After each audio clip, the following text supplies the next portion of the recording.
to me, that's the catalyst of her story. You know, the movie starts with her running in the rain and she's weeping. Well, she's running from Joseph's place. He has just rejected her, and she's been given this profound responsibility to carry the Son of God. And I think it was terrifying for her when she went to talk to Joseph. And there's probably also a level of excitement where, well, this is God's plan. Surely this is going to go great. Joseph's just going to fall in line and I'm going to carry the Son of God and it's going to work out perfectly. However, it didn't work out that way.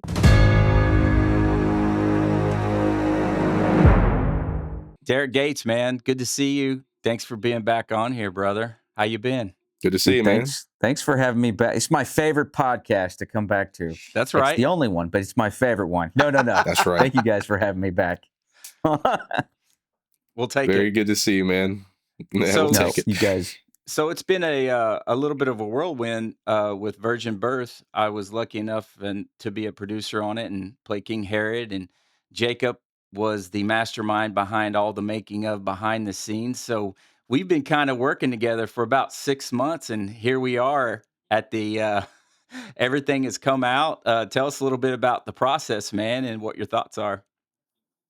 It's a giant blur. Can you believe it? It was almost a little over 2 months ago that we wrapped. Isn't that insane? Like, it feels like we've been moving at breakneck speed since. I mean, we got the project greenlit in July, and we've just been moving at breakneck speed since July. It's. I compare it to my wedding. I'm like, I remember getting married. I don't remember any of it though. It all just went by so quickly. But we got through it. Movie came out. Response has been good. Yeah. The Jews weep for this supposed prophet, as if he were some kind of a god. If this child is him, his blood will not be on my hands. I know who you carry. He is already here, the Messiah. What are you saying? They will not see, not until he is broken. A woman who comes up with a story like this is either trying to get out of our marriage or she's a liar who's been with another man. My wife was unfaithful. You mean to kill her? You know the law as well as I. You're avoiding facing your family and facing Joseph. Are you really pregnant? He did not ask you to convince Joseph. He asked you to trust him. You defy your king. You would defy your God. You kill a child to keep your throne. Bethlehem will drown in tears before his name is ever spoken. But through his wounds, all of mankind will be healed. And for those lost in darkness, they are about to see a great light.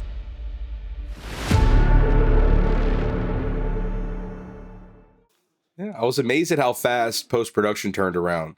That was remarkable.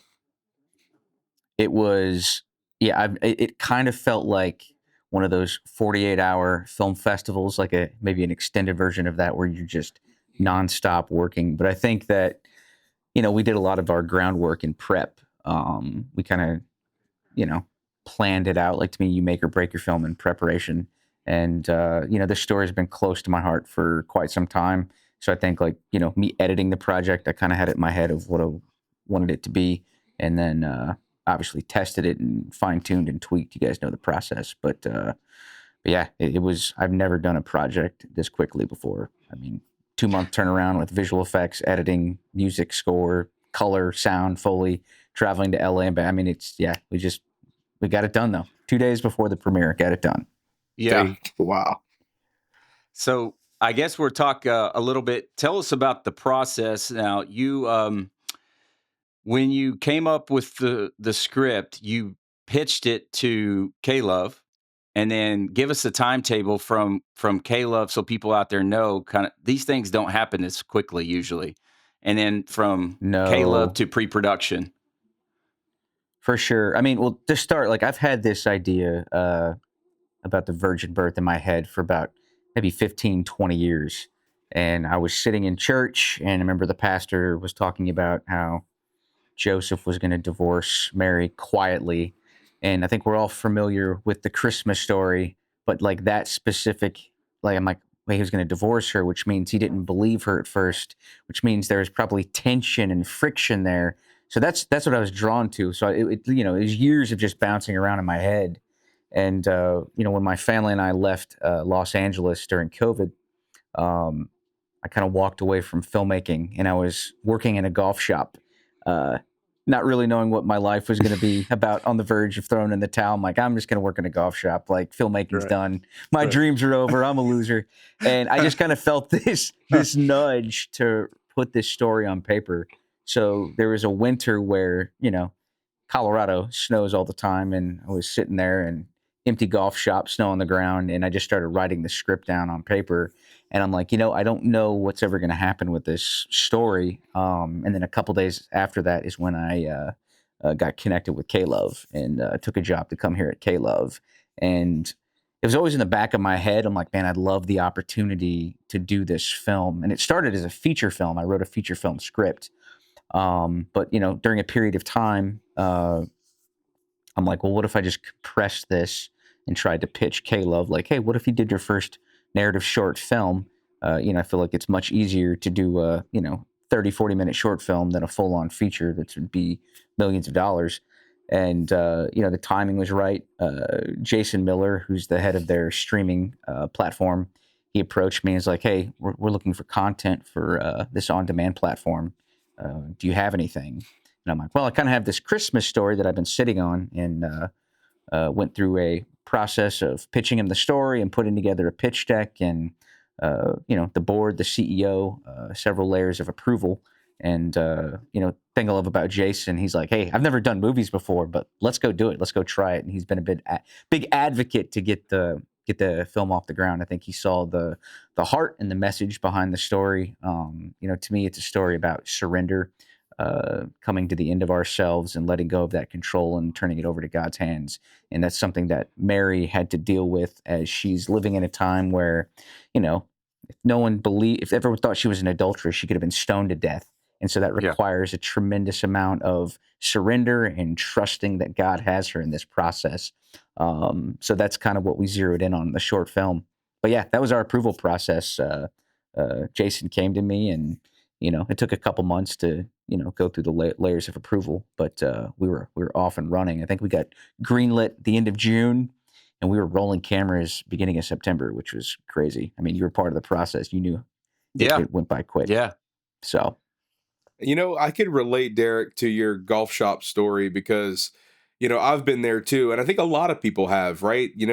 When you're bit by that filmmaking bug, you don't always have a clear path. You kind of have to cut your own. Even if you could kind of see how somebody else did it, it's still your path. And, to hear that you went from throwing in the towel to where you are now, I mean, I think that's such an inspiration, man. And I love your journey to this point, man. And I think you've got some really great insight here.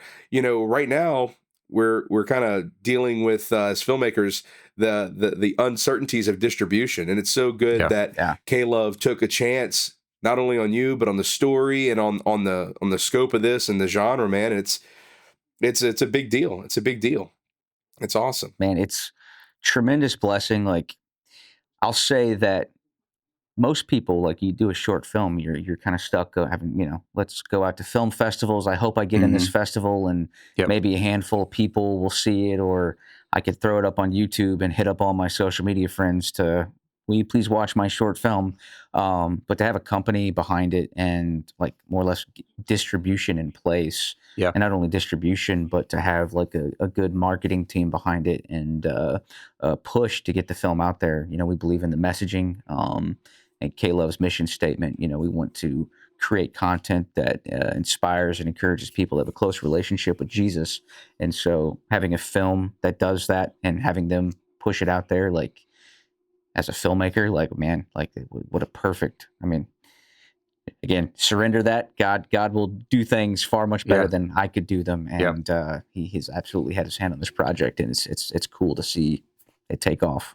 So I remember when I first saw the feature, we were talking about it, and then we were pitching it around, and it was so neat to see once K Love, saw the vision that you were having for it, to see how, I mean, just I can't reiterate, this doesn't happen as fast as it did.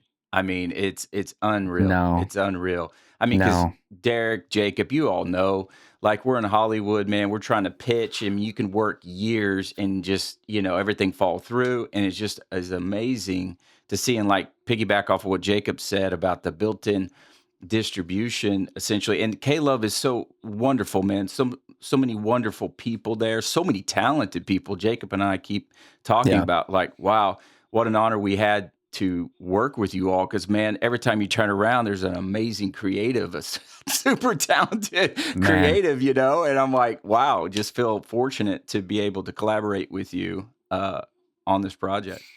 Man, it incredible pool of talented people, from like our cinematographer Jamal, who comes from a narrative background in New York, and Jeremy Cho, our visual effects artist, being in house here, and then a great sound team, and then like so a year ago, I tried getting this short film going on my own, on about half the budget, and thankfully it didn't work out on my terms, and the Lord was like, wait, there's something better, just wait.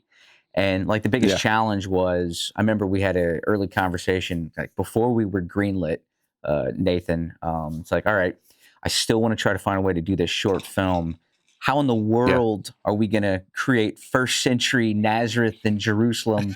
Like, we had some options, but they were very janky options. And it's like, how in the world are we going to do this? And I remember you brought up, well, let me reach out to my friend Chad, who's on The Chosen, and he was able to make a connection with Capernaum Studios. And Capernaum Studios, like, that's where they shot the first 2 seasons of The Chosen, and they have this first century village with, interior and exterior set pieces. And I remember first time we jumped on the website, and it's like, this exists? Like, how have we not found this? Yeah. And they've got wardrobe, they've got props, they've got set decor, they've got houses for the crew to stay in. And I'm like, this is too good to be Amazing. true. And the cost that you were able to negotiate and get us that rate that we ended up getting, and just the pool of, like, the pieces that fell into place. We had a production designer who we were originally going to bring from Nashville, and he ended up getting booked on another gig, but that opened the door to get Mo, who's best production designer I've ever worked with. And not only was he familiar with Capernaum Studios, he helped build some of those set pieces that we were filming in. Amazing. And knew the place like the back of his hand. And I'm just like, we couldn't have planned for that. And then Charlotte with our I mean, it's just an incredible pool of talent. And then our casting director, Ronnie Hummel, and all of our actors that we cast in the Dallas area, just, I mean, man, like assembling the Avengers, man, it's just not worthy to work with the talented people we got to work with. So, yeah. All right. Speaking of crew, Daric, take us back to the first day on set. When you first, obviously you're at Capernaum, you're approaching day one of production. Kind of describe that feeling, and kind of describe what that first day was like, and then how all the other days panned out. Because from my understanding, there was an extra day of production that wasn't budgeted, or wasn't planned, I should say, but it happened, and it actually really enhanced your end result. Yeah, we'll definitely talk about that day. That was, but the first day, so our very first day of production, we took a splinter unit. We rented this janky motorhome, one way of saying it. It was janky, that's for sure. we rented this motor. Yeah, go ahead. Yeah, it was like the motorhome from the Griswolds in Christmas Vacation. That's kind of what it reminded me of. Although that one may have been safer. I don't know. No. I have fond memories of that RV. Oh, man. Oh, you didn't have the luxury of driving to Mount Scott in it, though, man. We took a splinter unit. So one of our producers, Shannon Murphy, He's from Mount Scott, Oklahoma, and I remember him reaching out and being like, "Hey, check out pictures of this place. Like, it's kind of got a Middle Eastern desert terrain vibe." And I Mhm. saw pictures, and I'm like, "We absolutely have to film at this place. Like, it just looks gorgeous." And he talked to a park ranger and got us permission to film there. And so we took a splinter unit, and I remember lining up that first shot with this beautiful rocky mountain view in the background, and Mary's like, Mhm. we started shooting her trekking across the desert as she makes her journey to Elizabeth's. And I remember like that first shot, it was just I just started weeping because I'm seeing, Violetta, who's playing Mary, and she's dressed up in her Mary costume, and like she's got on her bag and her shawl, and she's walking across this Middle Eastern desert Yeah. scope vista in Oklahoma. And I'm just like, I can't believe we're doing this. Like it's I think the last time I was on, I talked about rolling cameras for that first shot on Realms where the car when we start the Yeah. car chase, and I just started weeping. It brought me back to that moment because there was so much joy, and I'm like, this story been on my heart for 15 Yeah. years, and I'm like, I can't believe we're actually doing this. I remember looking at Jamal, and we both just Wow. had this grin, and it's like, man, here we go. So we spent the day. So like we call that like day zero because it was a splinter unit. But our first day at Yeah. Capernaum Studios, we kind of planned it out where we didn't want to we wanted to ease into production and not overwhelm the crew and try to get easy points on the board. And so we spent the day shooting some dialogue scenes between Mary and Elizabeth at Elizabeth's home. And man, it was just, you could feel, I don't know, when you start a film, man, like there's like that summer camp energy, the crews, everyone's got this. Yeah. Here we go. Yeah. Yep. And it was a Yeah. fantastic first day. Like we jumped into some meaty dialogue scenes, some intense emotional beats, and the actors were clicking. The crew was clicking. Cinematography looked beautiful. And then I know we finished the Yep. day with your King Herod scene, Nathan. It was just a perfect way to end the day. There was scope. We're in King Herod's palace. You knock the chalice out of Yeah. Tyrion's hand, and everyone's like, "Who's this King Herod guy?" So my favorite memory of that day, though, because I haven't worked with you as an actor, it's been years, and I remember we finished, Yeah. we wrapped out of our scenes down at the village with Mary and Elizabeth's home, and I'm on a golf cart and we're heading up to the King Herod set, and Nathan, he takes his craft very seriously, which I love, and little method there, but I just see this King Herod figure pacing across the parking lot, and I'm like, yeah, he's in the zone, he's ready to go.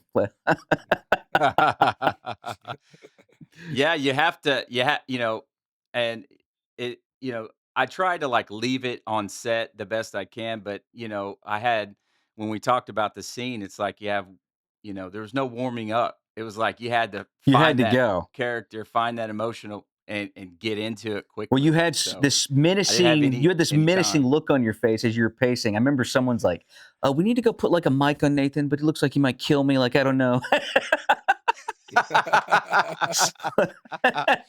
Oh man. Oh, Jacob says I've seen that when in the editing bay with him all the Oh time. yeah. yeah, I Yeah, give sometimes Jacob that King Herod menacing comes look. out during King, like yeah. version 7 of a cut. We're like, yeah, King Herod, go eat a burrito or something. Go eat a burrito. Isn't there a challenge you need to slap? And let me get version Yeah, 8 cranked right. up. Absolutely, Yeah. absolutely. No, but man, that was so much fun to play. That type of a figure that you just everybody that studied it knows those times. For worse or what I mean. About King Herod, and it was such a neat. I say that loosely here. It was just such a neat opportunity to play kind of an iconic, a character, not in a good Yeah. way, but and it was fun. And what I did notice from all the cast is like, man, to be able to see, uh, it's fun because I've never worked in a period piece Mm. before, and it just not only does it take you back in time, but it's just so neat to see all the department heads. And I think Jacob and I talked about this a lot. How all the department heads were so talented, and everyone that came on to this project, man, it's like everyone took discount rates, and they all believed in the mission. And that's what was really neat about seeing the talent, actors, crew, and all of that come together. Dude, absolutely. And Derek, something I really admire about your script is that when you have Mary on screen, and Violetta did such a great job Yeah. acting, but you She did. wrote her into situations where the audience you felt the same pressure she felt, Mhm. right? Like, was King Herod gonna kill the baby, like kill Jesus? Like, is Joseph ever gonna trust or love her again? Will the mob kill her Yeah. for what they don't understand? Yeah. What is her family gonna think? You really put poor Violetta, like you put Mary in all these situations where I feel Yeah. like the audience really kind of like says, wow, okay, I have empathy here. And one scene in particular where she has this revelation that when she sees the adulterous woman who Bianca played, right, like, get stoned to death, she's like, that could be me, right? And you're switching Yeah. back and forth from these scenes, and all of this is like weighing on her at once. Can you kind of talk, because I know that was going into day, I think 2 or 3 when we did that stoning scene. Yeah. Like, can you talk about the complexity of that? And like, when you wrote it, like, what was kind of your thought process on her having this revelation of this possible future? For sure. I think that what's funny is that scene, it's one of my favorite scenes in the film. And I've had those visuals in my head of intercutting from the marketplace to her talking with Joseph and running out of Joseph's head, and like using Joseph's rejection. To me, that's almost the catalyst of the film, even though it doesn't we don't see that scene until 12, 13 minutes in. But to me, that's the catalyst of her story. The movie starts with her running in the rain and she's weeping. Well, she's running from Joseph's place. He has just rejected her, and she's been given this profound responsibility to carry the Son of God. And I think it was terrifying for her when she went to talk to Joseph. And there's probably also a level of excitement where, well, this is God's plan. Surely this is going to go great. Joseph's just going to fall in line, and I'm going to carry the Son of God, and it's going to work out perfectly. However, it didn't work out that way, and he didn't believe her at first. And in that time period, she could have been stoned to death. And so to me, intercutting that scene with her and Joseph's rejection, and then using the marketplace where she sees an adulterous woman getting stoned to death, like they're connected. There's an emotional thread there, as it's like a triggering thought where this is what could happen to me, and it reminds her of Joseph's rejection, right? And so to me, it's like a cinematic way. Let's create this scene where we're intercutting and everything's heightened. You're seeing everything happening in the stoning. You're seeing her running away from Joseph, and we're bridging them together. I'm a big music person. I'll listen to music to inspire me and help me write things out. And I remember playing music in my house and like acting the scene out, and I'm like walking in slow motion out of the door, and my kids are like, "What are you doing?" Like, Nerd. visually acting it out. Nerd. Why are you walking in slow motion? It helps with the story beats, right? No, but Helps It's so with funny it you pacing. helps. say- It helps with the story Yeah. beats. No, but like that scene, yeah, that was one of the first scenes that I had in my head, and no, I thought we got lucky with, being able to have a rain machine on site and using that, like Yep. would Joseph make her run in the rain? Like, we don't know, but like, it's cinematic. Right. Like, it's the purpose of that scene is to punctuate how it made her feel internally, like that rejection. And we wanted to show heartbreak with him, so it's not just this Mm. angry person, but like, if I put myself in Joseph's shoes, how would I react if my wife or my fiance came and said, "Hey, I'm pregnant with God's son"? I probably would have a slew of emotions, like disbelief. There'd probably be a level of jealousy, anger. Like, you're going to go Yeah. through all of those emotions. And I thought that Lee did beautiful capturing those. Absolutely. But Rains a lot in the desert in Derek's world. That's so right. much symbolism. That's right. Absolutely. Absolutely. Dude, it was so Yes, beautiful, man. yes. It came out so So- great. No, our It did, man. It did. our gaffer Ryan Johnson and his grip and electric team, and then Jamal's genius, man. It's like working with a master painter. Like, he's I've never seen someone light a set the way that he lights a set. Like, and he doesn't settle. He will not settle. it might drive you mad in production if you're like, all right, we need to roll. But like when you're in the editing room and we're sitting with the colorist, and it's like, I'm so Thank glad you God. didn't let us shoot. Like you took your Yeah. time and did it the right Yep. way. And yeah, Yep. credit to Jamal Solomon. So So so since we're talking about Jamal and the aesthetic, can you take us through like on a typical film process right in the pre-production? Like right. what lenses, characteristic lenses were you interested in, and then kind of your look on camera? Can you take us through Just what your the process was process behind with that? Jamal and how we came up with the look for this. Yeah, I Yeah. mean, it started Yeah. like it started with just, he read the script and we would just start meeting for coffee and talking about it. And to start with, like I'm big on theme, understanding what the movie's about, what's the central theme that we're trying to tell, and then how to infuse that Mhm. into each scene and what's motivating the look, what's motivate, And so he brought a lot of his ideas, I would bring my ideas, and we would talk it out. I think we grabbed a lot of mood board references and looks to kind of help create the look of Virgin Birth. Uh, Obviously, filtering everything to the lens of the theme, and then from there, he Mhm. would take that vision and then talk it through with the grip and the lighting team. I remember because it was such a quick prep time, like we had 2 months to do everything all in, and we only got to go to the location. Like Jamal only got to go to the location once before we started rolling cameras, and making the most of our time there with walking through each set and getting an idea of this is where Mary's home's going to be, this is where Elizabeth's home's going to be, talking about the look and the shots, and him communicating that to Ryan and the lighting team.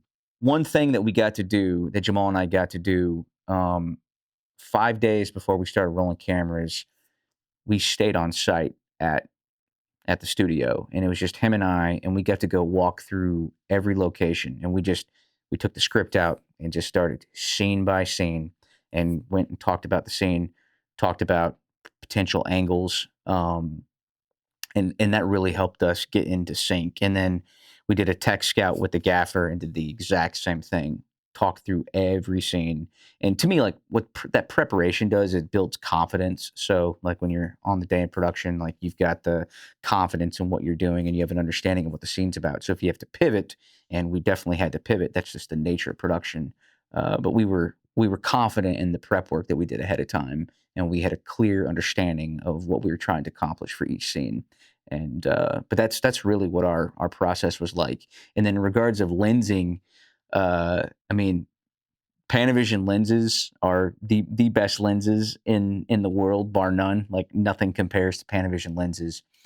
And I have a good buddy of mine who worked as a Panavision prep tech. He's now a DP, and he was able to get us a steal of a deal with the Panavision Dallas. And I know we were shooting for the fences, swinging for the fences. It's like, could we get anamorphic?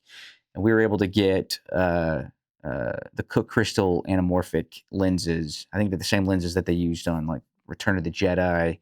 I think Fraser used them in pieces on the Batman film. Beautiful anamorphic lenses. They flare beautiful. They're saturated and contrasty, and man, just look gorgeous. And so we got to go test those lenses out at Panavision when we were there scouting. And yeah, yeah, that's the lenses that we went And with. you shot on an Airy 35, right? Yeah, and from this point on, I don't think I can shoot on anything else but Alexa. Right? Sorry, like it It's just it spoils you, doesn't it? it spoiled us rotten. But to have and again, credit to my friend Wyatt who was able to get us this deal with Panavision and the gracious people of Panavision Dallas. But yeah, having an Alexa 35, uh, anamorphic lenses, that really helped. That really Let's helped talk us. about that So Alexa Yeah. 35 and how that camera earned you an extra day of production. It was a rough day, man. It was a lot of You knew it was praying. coming. man, it was so we're about halfway through, a little over halfway through production, and we made our day. We're 12-hour days, and we had been able to make our days up until that point. And like it was a very tight shoot. I mean, we're shooting 3-4 pages a day, but we were going into our biggest production day with a couple scenes in this courtyard village with 30 extras, and there was just a lot that we had to get through. And I remember us waking up, and Jamal and I met, and we'd always start the morning off with prayer. I feel like that helps us get into a good headspace as we go into the production day. And I remember waking up that day, had a great meeting with Jamal. We both acknowledged, like everyone kind of knew, like this is our big production day. Nothing can go wrong this day. Like Yeah. there's so much that we have to get through. Everyone needs to be locked in and focused. And we show up and we have extras on set and we're ready to go. And then I'm taken aside and I'm like, what's going on? Well, long story short, our camera went down. There's something with the sensor that was not, yeah, it went down, and we were out of commission. And typically, I would be freaking out and be losing my mind and pacing, and anxiety would be through the roof. But everyone, for some weird, like, was calm. Like no one was freaking out. Everyone kept their cool. And we got together and prayed together as a crew. And then we heard stories of like the cast getting word that like the camera's down on our biggest day. What's going on? And they were praying off in their pocket. And so we weren't able to get a camera in like 6 hours has been chewed through. Like we lost 6 hours before we got our backup camera from Panavision. And thankfully, the gracious person, Jason, who was there, who greenlit the project, he was on site the day before and got to see us film, like that Joseph and Mary argument in the rain, and they were pleased with the footage that they were seeing. And he came up and he was like, you know what, you guys are doing great stuff. Shoot the rest of the day, and then let's take an extra production day and let's do this the right way. And to me, that was a tremendous blessing in disguise. And I take that as the Lord saw that we needed an extra day to do things the right way. And if that camera didn't go down, and we would have been in a heap of trouble, we would have had to either cut some scenes or we would have compromised in some kind of way. But because of that happening, so to me, when I look at that, the Lord had his hand on this project the entire time. I could give you several stories of things that's like, man, like no way this happens without the Lord being there. And to me, I view that completely as the Lord's hand was on this project and he was saying, you guys need an extra production day. So where the enemy might be derailing us with the camera going down and trying to get us freaking out, no one freaked out. And the Lord punched right back with, yeah, well, here's an extra production day. Do it the right way. And saved us, absolutely saved us. So A big thank you to Jason and Bethany huge thank you for not only green lighting it, Yep. but giving us that extra day. Yep. We needed it. Yeah. It was awesome. It was awesome. All right. And I remember Jason said that, and I'm just like, I'm like, yeah, because you knew it was straight from the Lord. It was straight from the Lord. You could definitely tell that God had his hand on this project, man, just with all the little tiny miracles happening and all the gentle nudges. I want to know now, what is the future of Virgin Birth? I mean, obviously K-Love is your the distributor and the main production company behind all this. They're making all this happen. But my understanding is there's some movement in other platforms. There's some interest in greater distribution than just K-Love. Can you talk a little bit about the future of Virgin Birth, and then maybe even like, what do you feel this leads to next? Sure. I think that something that with Virgin Birth, the short film, it's out on Caleb On Demand's platform.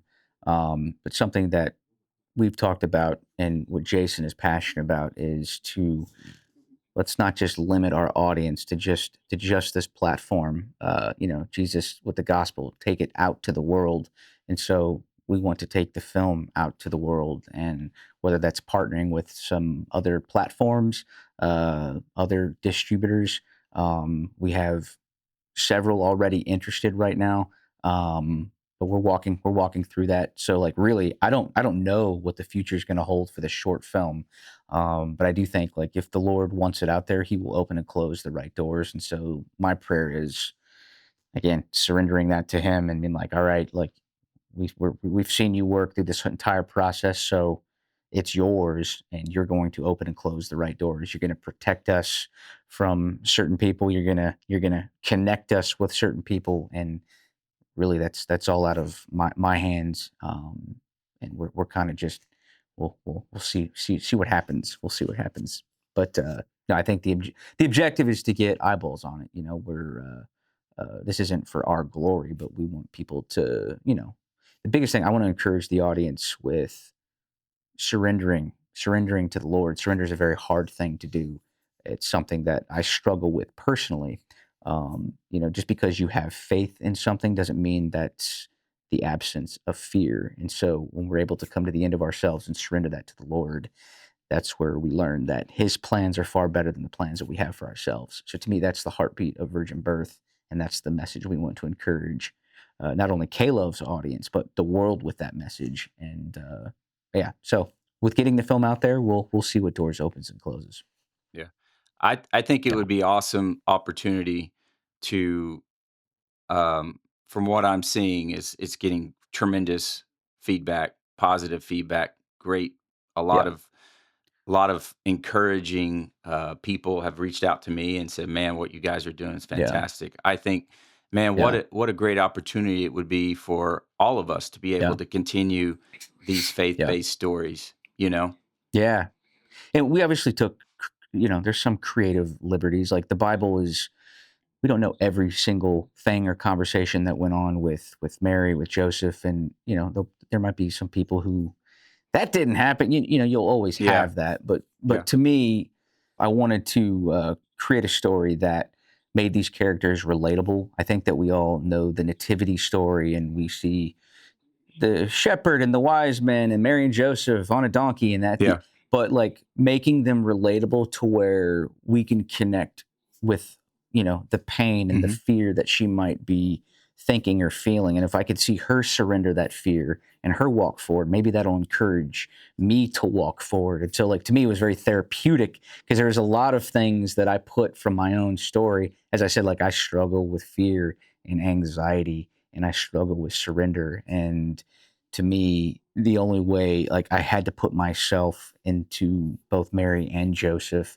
and in a way that, like, I had to personally relate to it. So, like, if other people are able to connect with those characters, like, that was my intention behind it, and that's what I wanted to create a story. Not that went off the rails from the Bible, because I think it stays true to the Bible. There's obviously yeah. creative liberties taken. Um, to fill in the gaps of what we don't know. But everything that we've taken, it has a purpose, intentionality behind it. And yeah, that's my heart behind the story. So, I guess we would say the next film on the docket is Herod Begins? Revenge of the Herod. Before we were rolling cameras, Nathan was like, "When are we doing the Herod? Herod begins." It's funny. Every conversation, we're doing the story about the virgin birth, and Nathan kept trying to make it about. I think if it was up to Nathan, there'd be 90% of it would be Herod, and maybe the virgin birth scene. Like Herod sitting in his that's throne, like, just man, Herod. where is this kid Herod. at? So How did he looking how did he everywhere. become this? I mean, Was yes, he, Mary and Joseph what happened in reconciled, his but what about childhood? Herod? What about Herod? Oh, man, it was fun, man. I mean, that was the first time I've acted, like, really acted in almost, 6 years, man, and it Yeah, was a blast. dude, So, it was awesome to collaborate. Like even with you, Jacob, you brought such Oh, a thanks, man. peaceful presence on the set, and I everyone's appreciate like, that. "Man, I love Jacob. He just brings this." I think it requires like every single person contributed to. I think culture is a big thing on a film Yeah. set. Like if you Yeah. feel yeah, like it's a toxic culture, you're probably not going to get your best out of everyone, and everyone's attitude. Everyone's willing to, you know, take a pay cut or pour their blood, sweat, and tears into it to be there with a yeah, smile, and that just lifts the spirits of everyone. And to me, that brings out the best creativity because there's excitement, there's enthusiasm. Of course, there's days that are hard. Production's hard. It's grind, you know, it's a grind. But when you yeah, have that kind of mindset, when you have that kind of peace and people could see the level of joy and enthusiasm that you bring, people feed off that. And so to me, Absolutely. having a crew with that shared mentality and belief, like it to me, Yep. that's what contributed to this incredibly smooth production. Even though we lost a camera for half a day, but it turned out. The fact that no one That was freaked all out God's and was plan. that the fact no one freaked out, like that's a testament to the Yeah. kind of people that we were collaborating with.